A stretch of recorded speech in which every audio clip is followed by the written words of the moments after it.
हुकूमत ने GDP में इजाफे की बेहतर पैमाइश के लिए बेस साल 2015-16 से 2025-26 करने का फैसला किया है।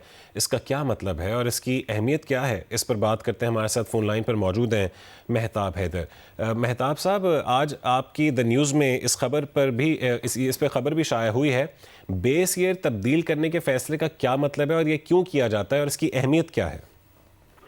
देखिए, बुनियादी तौर पर ये जो शरह नमू या GDP ग्रोथ है, इसको मापने के लिए नेशनल अकाउंट्स कमेटी की एक मीटिंग होती है, लेकिन उसके लिए एक बेस ईयर जो है वो हर 10 साल के बाद उसको चेंज किया जाता है। पाकिस्तान में अगर आप रिसेंट हिस्ट्री में देखें तो पहला बेस ईयर 2005-6 था, फिर उसको तब्दील करके 2015-16 किया गया। 2015-16 के बाद अब 2025-26 को बेस ईयर करार दे दिया गया है, जिसकी मंजूरी दी गई है और इसमें 50 के लगभग सर्वे होंगे।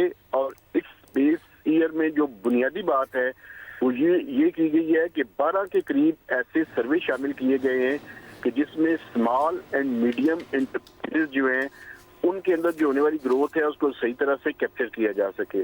बुनियादी इसकी अहमियत ये है कि हर 10 साल के बाद इसलिए ये सर्वे किए जाते हैं ताकि जो इकोनॉमी के अंदर होने वाली चेंजेस हैं उनको शामिल किया जा सके। फॉर इंस्टेंस मैं आपको मिसाल दूं, IT और टेलीकॉम जो है उसकी अहमियत चंद 2 दहाइयों पहले तक इतनी ज्यादा नहीं थी, लेकिन अब उसकी अहमियत बड़ी ज्यादा हो चुकी है। पाकिस्तान में माइनिंग जो है वो बड़ा इम्पोर्टेंट है, लेकिन उसको पूरी तरह से कैप्चर नहीं किया जाता। तो ये जो आइंदा होने वाले सर्वे हैं, जिसमें 50 के लगभग सर्वे जो है वो पाकिस्तान ब्यूरो ऑफ स्टैटिस्टिक्स करेगा, उसमें ताकि इकोनॉमी को ठीक तरह से जो है वो मेजर किया जा सके।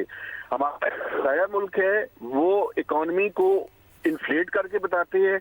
पाकिस्तान में ये तासर है कि अंडर एस्टिमेट करके GDP ग्रोथ जो है वो सामने लाई जाती है। तो इसका मकसद ये है कि जो इकोनॉमी के मुख्तलिफ सेक्टर्स के अंदर होने वाली डेवलपमेंट है और नई तब्दीलियां हैं उनको पूरी तरह से कैप्चर किया जा सके, ताकि जो GDP ग्रोथ की सही तस्वीर है वो आपके सामने आ सके। ठीक है, बहुत शुक्रिया महताब हैदर साहब।